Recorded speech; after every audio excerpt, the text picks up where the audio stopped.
Оның өмірі жақсы емес, және ол әр қадамда қиындықтарға тап болады. Ол қаңырап, бос жатқан шөлге ұқсайтын қалаға бет алып, жаңа жұмысқа кіріседі екен. Ол пойызда жалғыз отырып, түскі асын ішіп отыр. Сосын оның қарсысына баласы мен бір әйел отырады. Олардың қиын жағдайын көрген Сэм оларға мейірімділікпен тамақтарын береді. Ол вокзалға келіп, пойыздан түскенде айналаның бәрі бос болады. Компанияда оған Рик есімді адам келетінін айтты. Сэм жан-жағына қарап, соңында кішкентай бөлмеде отырған адамды байқайды. Ол онымен сөйлесуге тырысады, бірақ ер адам оны мүлдем елемейді. Сосын Сэм жуынатын бөлменің қай жерде екенін сұрайды. Ер адам үнсіз бағытты көрсетеді. Сэм тітіркенгенін сезеді, бірақ сабыр сақтайды. Сабыр етіп, жуынатын бөлмеге бар. Сөзін аяқтаған соң, сыртта тез шық, ағайын деген ер адамның дауысын естиді. Бұл жерде судың өзі қымбатқа түседі, дейді Рик. Ол Сэмді компанияға апаруы керек. Сэм, бәрі бітті, бауырым, деп жауап береді. Мен сыртқа шығамын. Сосын екеуі көлікке отырып, компанияға қарай жүреді. Жолда Рик Сэмге жол ақысы үшін $300 төлеуге тура келетінін айтады. Сэм шошып кетті және компания оған бар болғаны $200 тұратынын айтқанын айтты. Рик ашуланып жауап береді. Егер Сэм $300 төлей алса,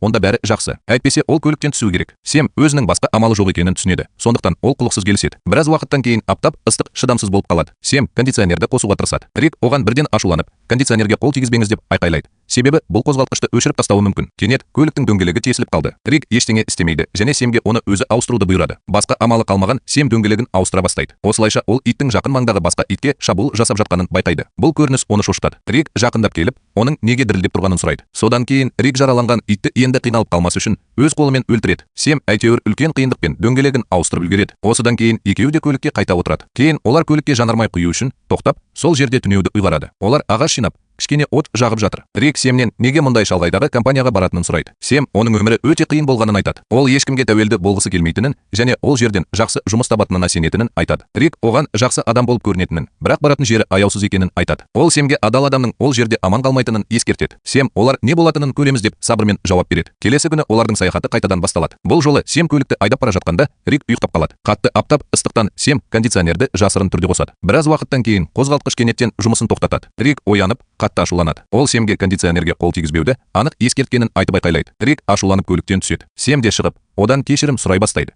Бұл Рикті одан сайын ашуландырады. Рик оған үндемеуді бұйырады, өйткені ол ештеңе естігісі келмейді. Содан кейін Сэм жағдайды жеңілдету үшін сәл шетке шығады. Сол жерде тұрып, ол жерде жарқыраған нәрсені байқайды. Мұқият қарап отырып, оның таза алтынның бір бөлігі екенін түсінеді. Шошып, қобалжыған Сэм бірден Рикті шақырады. Мұнда кел, менің ұйықтап жатқанымды тексер, дейді Сэм. Рик алтынды көрген сәтте шошып кетті. Ол оттықты алып, шамды жағып, оны тасқа апарады. Егер тас қарайып кетсе, ол кәдімгі тас, ал егер ол болмаса, ол таза алтын екенін түсіндіреді. Тас өзгермейді. Бұл оның шынымен алтын екенін растайды. Содан кейін екеуі де керек жарақтарын тастап, алтын алу үшін шұңқыр қазуға кіріседі. Олар бар күштерін салады, бірақ тас орнынан қозғалмайды. Рик алтынды тарту үшін арқанмен арбаға байлауға тырысады, бірақ алтын тым ауыр болғандықтан арқан үзіліп қалады. Олар күн бата бастағанда күні бойы тынымсыз қазуды жалғастырады. Рик тез отын жинап ал дейді. Жабайы иттер қыдырып жүр. Олар түнде бізге шабуыл жасауы мүмкін. Егер біз от жағатын болсақ, олар қорқып қашып кетеді. Олар қылшық ағаш жинап, от жағып, музыкамен би билеп тойлайды. Рик Сэмді құшақтап, мен саған кондиционері бар көлік сатып аламын дейді. Сол күні кешке олар бірге отырып, алдағы әрекеттерін жоспарлайды. Рик бұл алтын тастың өте үлкен екенін айтады. Біз бірнеше ай бойы қазып жүрсек те, оны шығара алмаймыз. Біреуіміз осында жартастың жанында қаламыз, ал екіншісі экскаватор іздейді. Сэм, бауырым, оны өзің ал, деп жауап береді. Мен қалып тасқа қараймын. Рик келіспей, жоқ, аға, сен осында жартастың қасында қаласың, дейді. Бұл шөл дала, жабайы аңдар барлық жерде кездеседі. Сен оны жеңе алмайсың. Сэм бәрі жақсы деп жауап береді. Мен үшін уайымдама, мен аман қаламын. Сен бәрібір ұрысың. Сен алтынмен қашып құтыла аласың. Мен саған қалай сенемін? Рик ақыры, жарайды, бауырым, мен кетемін, дейді. Алтынға қамқор бол. Келесі күні олар рациондарды таратады. Рик Сэмге спутниктік телефон сыйлады, сондықтан олар байланыста бола алады, деп түсіндіреді. Ол, менің досымның жер қазатын көлігі бар, мен оны әкелемін. Жолда көлік бұзылмаса екен деп дұға ет. Қайтып келуіме 5 күн кетуі мүмкін. Сосын Рик кетіп қалады. Сэм алтынды топырақпен жауып тастайды. Сондықтан оны өтіп бара жатқан ешкім көре алмайды. Ол жартастың жанына кішкентай шатыр тігіп, оған барлық заттарын жинайды. Күн батқанға дейін ол от жағу үшін қылшық ағаш жинайды. Түнде от жағып, тамақтың біразын жеп, қалғанын сақтауға қалдырады. Кенет ол қаңғыбас иттердің улағанынан оянып, жалғыздық оны осал ететінін түсінеді. Ол шошып кетеді, бірақ ақыры қолында пышақпен ұйықтап қалады. Келесі күні таңертең ол күннің ыстығында оянады. Ол шаршап, қатты қызып, жақсы ұйықтамады. Ол күш-қуатын қалпына келтіруге тырысқанда, күн оның терісін күйдіреді. Дәл осы сәтте спутниктік телефон шырылдады. Сэм телефонға жауап беруге асығады, бірақ байланыс үзілді. Ол шатырында алтынға қарап отырып, оны сатқаннан кейін бірінші кезекте үлкен үй сатып алатынын елестетеді. Кейінірек Сэм жақын маңдағы аумақты зерттейді. Алыста ол апатқа ұшыраған ұшақты байқап, барлауға баруды шешеді. Ол ұшақтың қасына орналасады, бірақ алтынды жасырады. Ол ұшақтың бірнеше сынықтарын жинап, жартастың жанына шатыр тігеді. Сэм сумен қамтамасыз етуді сақтау және шаршаудан айығу үшін біраз демалады. Кенет ол сырттан біреу алтын тасты ұрламақ болғандай шу естиді. Ол сыртқа шығады. Бірақ ештеңе болмайды. Тас дәл сол күйінде қалады. Оның қасына отырып ойланып отырады. Содан кейін бұл идея оған көлеңке түсіреді. Неге одан алтынның бір бөлігін алмасқа? Сем тасты алып, оны сындыра бастайды. Ол алтынның үлкен бөлігін сындырып, оны кірден тазартып, өзіне қалдырады. Дәл осы кезде Рик телефон соғады. Сем: "Ей, бауырым, сен қайдасың?" деп сұрайды. Күн адам төзгісіз күйіп тұр. Рик: "Менің қозғалтқышым істен шықты" деп жауап береді. "Мен сәл кешігіп қаламын." Сем: "Тездет, әйтпесе шөлдеп өлемін" дейді. Рик маған қайтып оралуыма тағы бірнеше күн керек деп жауап беріп, трубканы қояды. Түнде Сем каминнің алдында отырып,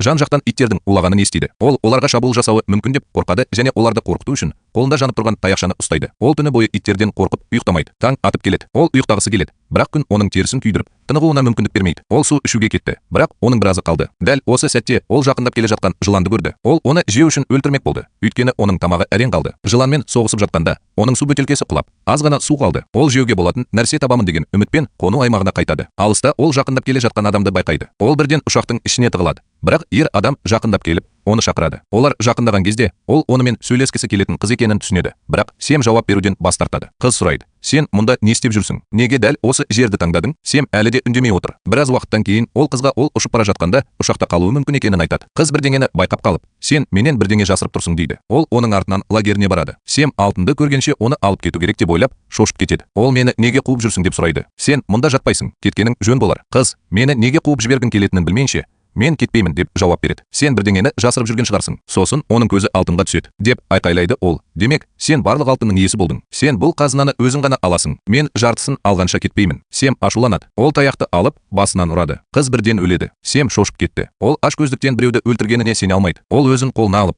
оның барлық құнды заттарын жинап, шұңқыр қазып, денесін көміп тастайды. Сәлден соң мәйітті қазып алмақ болған итті көреді. Сем жүгіріп келіп, итті көтеріп алып, денесін суырып алып, оны өртеп жіберіп, оны толығымен өртеп жібереді. Келесі күні оның телефоны шырылдайды. Бұл Рик. "Ей бауырым, сен қайдасың? Мен аштан өліп жатырмын. Тез келмесең, аштан шөлдеп өлемін" деп жауап береді. Рик: "Кешіріңіз, досым. Мен сенің қиналып жатқаныңды білемін. Мен мүмкіндігінше тезірек келемін. Бұл жер қазғыш өте баяу жұмыс істейді. Бұл біраз уақытты алады." Сем мазасыздана бастайды. Ол аштық пен шөлдеуден шаршап, жабайы аңның шабуылынан қорқады. Сәлден соң өтіп бара жатқан көлікті көреді. Неге алтынның бір бөлігін алып кетпеске деп ойлайды. Бірақ одан да көп алтын алуға азғыру оны өз орнында ұстайды. Ол өмірін өзгертетін бір бөлікті алуы мүмкін еді. Бірақ одан да көп нәрсені қалау оны орнында ұстайды. Кешке дейін Сем тұруға дайындалу үшін отын жинап жатыр. Кенет қатты қымды дауыл соғады. Ол шатырына қарай жүгіреді. Бірақ дауыл оны алып кетеді. Сем оған ағаш құлап жатқанын білу үшін ғана баспана іздейді. Дауыл басылғаннан кейін ол балшыққа көміліп, ішіне ағаш кесіндісі қадалып қалады. Бірақ Семнің ашкөздігі соншалық, ол ағашты жұлып алудың орнына тікелей алтынға қарай жорғалайды. Ол қазынаны іздеп, төрт аяғымен жоғары төмен қозғалады да, ақыры бір кесек тауып алады. Сем қуаныштан секіреді. Ол ішінен таяқшаны алып,